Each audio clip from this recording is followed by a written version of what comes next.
তো hello guys, তোমরা সবাই কেমন আছো? আশা করি অনেক ভালো আছো। আমি অনেক ভালো চলে এসেছি আজকে একটা নতুন বড় ব্লগ নিয়ে। তো গাইস, আজকে ব্লগটা হচ্ছে খুবই ইন্টারেস্টিং আর খুবই মজাদার হতে চলেছে। তো গাইস, আমাদের এখানে শ্রাবণ মাসে তো আমাদের গঙ্গা মাকে মানা হয়, তার জন্য আজ আমরা বেরিয়ে পড়েছি 8 নম্বর যার জন্য। তো সেখানটাই হবে পুজোটা। তো আমি প্রকৃতিক দেখতে দেখতে, সুন্দর দৃশ্য দেখতে দেখতে একদম চলে আসছি 8 নম্বরের গলিতে ঢুকে পড়েছে। তো তারপর গাইস এবার হচ্ছে আমি চলে যাবো পুরো 8 নম্বরটা, তোমাদেরকে দেখিয়ে দেবো কেমন ওটা। তো ওখানে শ্রাবণ মাসে সবাই পুজো করে, অনেকজনই আসে। তো আমি একটু জলের কাছে চলে এসেছি, তো জলের কাছে এসে একটু তোমাদেরকে আমি দেখিয়ে দিচ্ছিলাম। তারপর গাইস দেখতে একটু প্রচুর ভিড় হয়ে যাচ্ছে, অনেক লোক এসছে আমাদের মতন পুজো দিতে। তারপর গাইস আমাদের এখানে কারা কারা এসে সবাইকেই দেখিয়ে দেবো। তো গাইস আমাদের পুজোটা শুরু হচ্ছে, মানে সবাই সবকিছু জোগাড় ফোগাড় করছে, ব্রাহ্মণ সব জোগাড় ফোগাড় করছে। তো এই সবাই ফল কাটছে, কেউ ফল কাটছে, কেউ জোগাড় করছে। তারপর গাইস এবার চলে যাবে ঘট। তো গাইস ওই ঘরটাই হবে পুজো, সেটা জল আনতে চলে যাচ্ছে। তো গাইস এখন হয়েছে জোয়ার প্রচুর, তো সবাই চলে যাচ্ছে ঘরটা নিয়ে জল আনতে। তোমাদের ওখানে এরকম কি পুজো হয় তোমরা সবাই আমাকে কমেন্ট সেকশনে বলবে। তারপর গাইস ঘট পুরানোর পর ওরা নিয়ে চলে আসছে। তো গাইস প্রচুর মানে জোয়ার এসছে আর প্রচুর জল আর প্রচুর লোক, ওখানটায় প্রচুর ভিড় হয়ে গেছে। তারপর গাইস আমাদের প্রায় ফল কাটার শেষে ফল, তারপর গাইস ঘরটাকে কি সুন্দর করে সাজিয়ে দিল। তারপরে এখনো কাজ শেষ হয়নি, সবাই সবকিছু সুন্দর করে করে নিচ্ছে।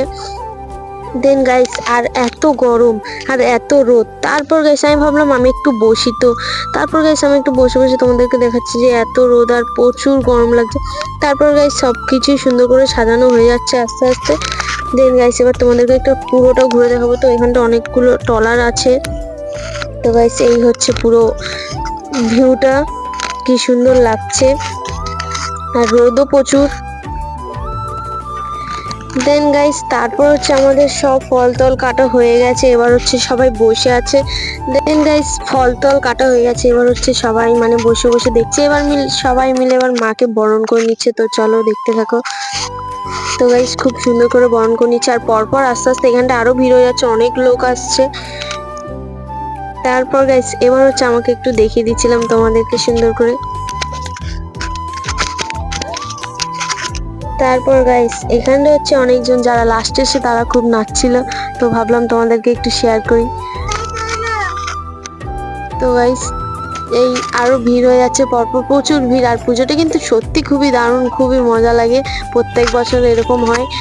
গাইস তারপর এবার হবে যজ্ঞ, তার জন্য বামুন মশাই কাঠফাট সব রেডি করে নিচ্ছে, সবাই বসে আছে। এবার হচ্ছে যজ্ঞটা শুরু হবে। তো আমি যেটুকুনি পাচ্ছি তোমাদের কাছে তুলে ধরছি, তোমরা একটু সাপোর্ট করো। গাইস যজ্ঞটা শুরু হয়ে গেছে। তারপর গাইস একটু হচ্ছে কি আমি একটু একপাশে চলে এসেছি, যেহেতু প্রচুর ধোঁয়া হচ্ছে আর পুজো হচ্ছে, ওখানটা আমার কোনো কাজ নেই তার জন্য।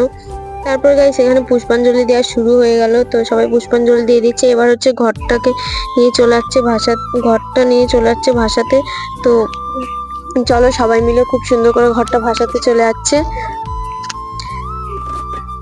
গাইস ওখানটায় হচ্ছে মানে প্রথমে অনেক অনেক জোয়ার ছিল, এবার হচ্ছে ভাটা হয়ে গেছে, একটুও জল নেই। তারপর হচ্ছে মানে অতটা জল নেই, কম আছে। তারপর গাইস পুজো হয়ে গেছে, সবাই সবকিছু গুছিয়ে নিচ্ছে সুন্দর করে। যেহেতু পুজো হয়ে গেছে প্রসাদ দিয়েছে আমাকে একটু, আমি সেটাই খাচ্ছিলাম। তার গাইস প্রসাদ খেলা। তোমাদের ওখানে এরকম পুজো কি হয় আমাকে বলবে। গঙ্গা পুজো, তো আমাদের শ্রাবণ মাস আসলে মাকে মানা হয়। তো সবাই এবার মানে বাড়ি চলে আসবো, আমরা আস্তে আস্তে বাড়ি চলে আসছি। তো গাইস আজকের মতো ভিডিওটা এতটা। আর যদি ভিডিও দেখতে আমার চ্যানেলটাকে সাবস্ক্রাইব করো। বাই, তোমাদের সাথে আবার নেক্সট ব্লগে দেখা হচ্ছে।